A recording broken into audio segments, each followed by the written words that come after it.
don't win every year. And whenever I meet someone new I never introduce myself as Giants photographer. I just say I'm a photographer, but my friends will butt in like, oh, he's the Giants photographer, and they're like, oh man, it must be so great, being there. Like, yeah, it is, but I've also been there through the lean years, so. That was Andy Kuno, staff photographer for the San Francisco Giants.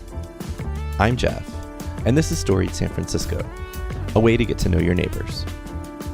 Welcome to episode 41, part 2. In part 1, Andy talked about growing up taking pictures at Candlestick Park.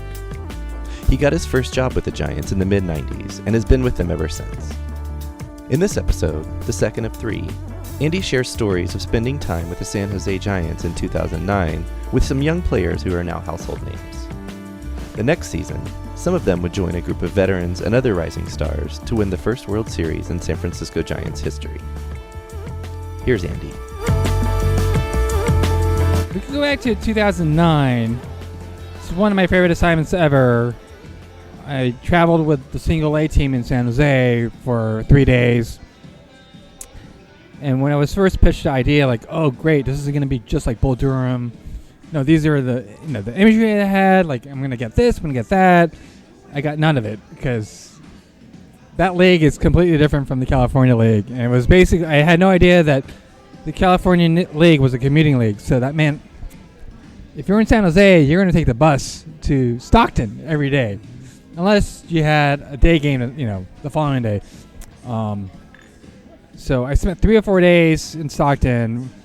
And this team had Brandon Crawford, Buster Posey, Bumgarner, just to name the big 3. Tim Alderson, who we traded to Pittsburgh for Scooter Rowe. Thomas Neal. All but one person in that starting lineup made the major leagues. And you can't say that about most minor league teams, let alone a single A team. Belt wasn't drafted yet. No, he was not drafted yet. Crawford wasn't even there. I think he might have been. No, he was drafted in 08, but he was not with that team. Yeah. Who else? But yeah, that team was set. Kieschnick. What was his first name? Roger?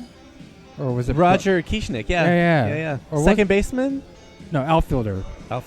But he's also related to Kieschnick that played for the Rangers, so I always get the names mixed up. But yeah, that guy could hit. Well, back then, but in the minors, it's a completely different deal. Yeah. But I was doing a day in the life of their minor league life. Like, I remember Posey asking me, like, hey, what's this for? I'm like, hey, just documenting minor league life. I hope you don't mind me being here. They're like, minding their own business.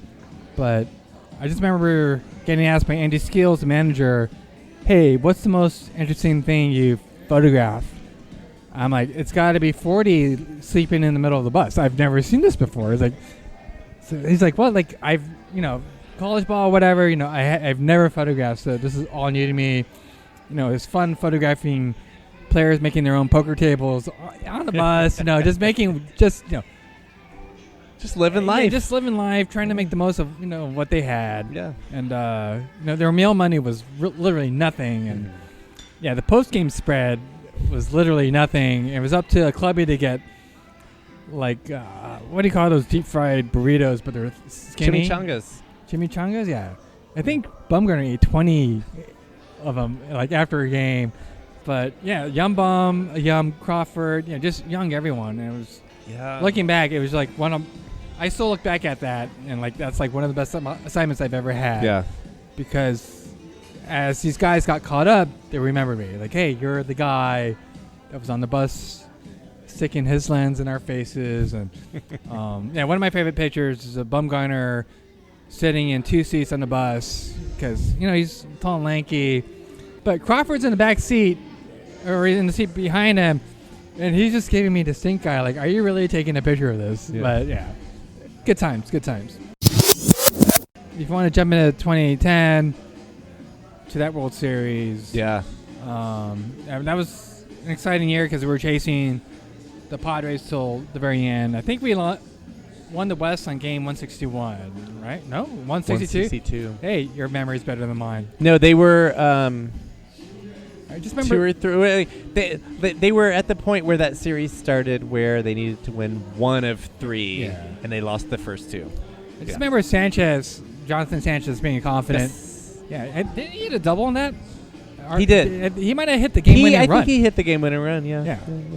But yeah, I miss that guy. He was a good character. Very colorful. Yeah.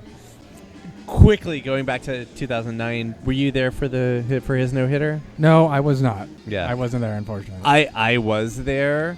I'm very envious. Again, like I kind of started really like getting into games in 2007, but that was the game in July of 2009 where I was like, and also that was when like the team kind of was turning around and really starting to. I just remember one of the coaches from the opposing team was talking to our first base coach at the time. Was it Pujols? Our first base coach? I just remember Luis Pujols. Roberto Kelly? No, he wasn't with the team. Before Roberto Kelly. I don't know. Or was it? I don't. It all melted. Roberto Kelly. Yeah. Well, one way or another, but I just remember the opposing coach was telling our first base coach, "You're not too far behind. Your pitching staff is just going to come together. It's it's going to be next year or sooner." And sure that enough, was in 09. 09. Yeah. Yep. And sure enough, that was a dominating pitching staff. Yep. And let alone an eclectic group of hitters and fielders and whatnot. But so now we're in 2010. Do you want to talk about that eclectic? Any of those players? I wish I could say it was on every playoff road trip, but again, the person that was scheduling everything kind of not did the right thing and did not put me on the road. So I was rather, I'll put it that diplomatically, I was rather upset. I could use F-bombs and C-words, but I won't. Oh, you can on this podcast. No. Yeah. Well, no, I won't. Maybe later on after a few more beers I will, but I really didn't get to document anything till the Philly trip. Not games 1 and 2, but games... What about the Lincecum game against the Braves? Oh, that was at home. Yeah. Yeah, so were you there for that? I was at the home games, yeah. So was I. Yeah. That was my first MLB playoff game ever. Was he 14 or 15 punch-outs? Yeah. 14. Yeah. So... Yes, I didn't go to the bathroom the whole time. Excellent. You did during the game. You did your job as a fan. Yes. But yeah, I mean, that was the first one that year. Yeah. But I don't know. Was that the game where he had a brain fart, or was that against? Yes. No, that was against the Rangers, where he was looking at that third. That was the World Series. Yeah. So it's kind of funny. Okay, getting ahead of ourselves here. But you went to the Phillies. Yeah, I remember. Was it Game 6 that we won? Yes. Okay. Hey, your memory's better than mine. Like I said, it all melts together for me. I think that was probably Bochy's best managed game ever. Game 6. Game 6. Who got ejected? It was Sanchez because he had. Was it Utley? It was there was a confrontation. So he gets ejected, and I just remember Bochy just bringing in every lefty aside from Lincecum, because lefties neutralized the entire lineup. And I just thought this is Bochy's best game managed ever. Bring in the right guys. And I just remember my duty, had we won, I had to shoot like the trophy room, which is a very boring shoot. But anyways, I just remember I spent a split second shooting something on the field, some early celebration. And I just remember getting booed off, or not me booed off, but as we're getting booed off by the Philly fans. And you wouldn't have it any other way because... I was going to ask for a general... They boo Santa Claus. A general comment about the Phillies. Yeah. So, they booed us off the field, which is, appropriate for Philly. I wouldn't have it any other way. Yeah. So that was Bochy's 4th season, I think? Yeah, so 07 was 8, 9, 10. Yeah. Do you remember that feeling, being there in Philadelphia, of oh my God, we're going back to the world? I guess. I don't know. It's kind of it's more like one day at a time for me. It's don't get too far ahead of yourself. And I think as soon as we eliminated Phillies, all the sports books were saying, "Hey, it'll be Texas a sweep or whatever, or they'll win in 5 games." And it was the other way around because they could not hit our pitching, and which is kind of funny because I just remember early on. We'll go back to the 1990 World Series. Reds and A's, despite A's, their opponent lineup, they could not hit the likes of Jose Rijo, let alone the Nasty Brothers, the Nasty Boys. I mean, if you remember them.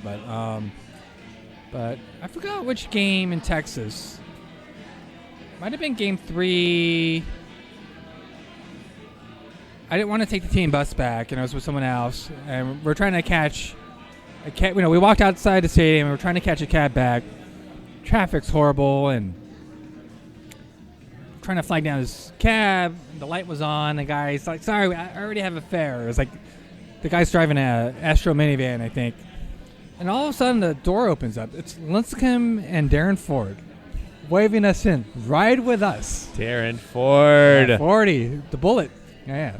Pinch man for Oh, my God. Pat Burrell and a lot of September games. Yes. But, if there's a memorable 2010 moment outside of winning it, it's seeing Lincecum asking us or inviting us over to his cab and sharing it with him. Amazing. And I think he had an iPad listening to the Beatles.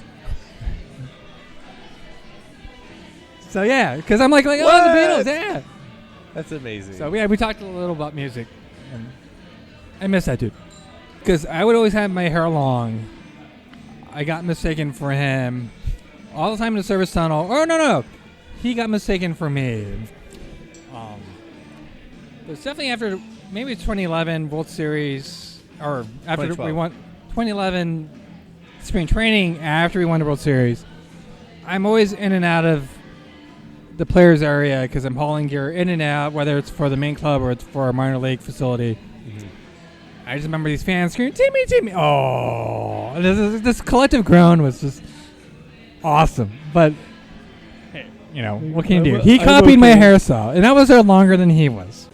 I had a few skateboard friends asking, does he skateboard? Like, I don't know, but based on his athletic ability, it wouldn't surprise me if he could do anything he wanted. Right. Yeah. Game 5, after Renteria hit his home run to put us ahead. And you were there. I was there. I was in the extended first base photo well. Normally, a photo well, you're kind of lined up with first to second base. Mm-hmm. We're pretty much in shallow right field. I mean, I could probably shake. Who's our right fielder then? Oh, man. Was it Cody Ross? Sure.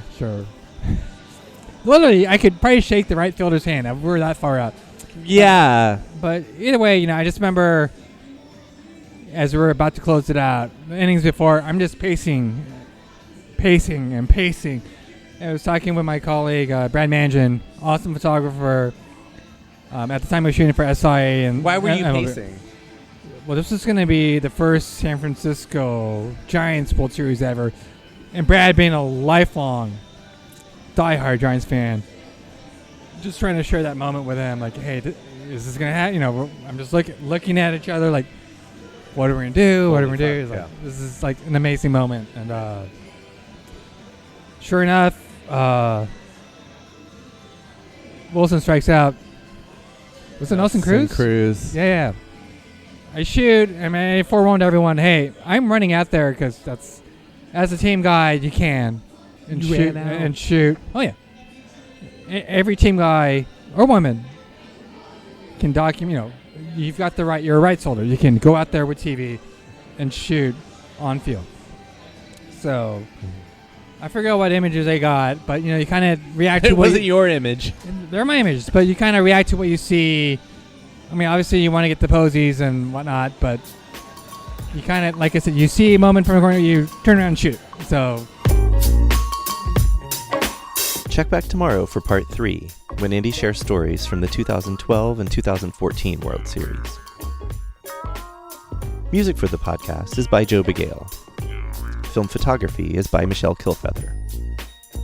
You can follow Storied San Francisco on Facebook, Twitter, and Instagram. Find all the episodes and photos of storytellers on our website, storiedsf.com. If you're listening to us on Apple Podcasts, please rate and review the show.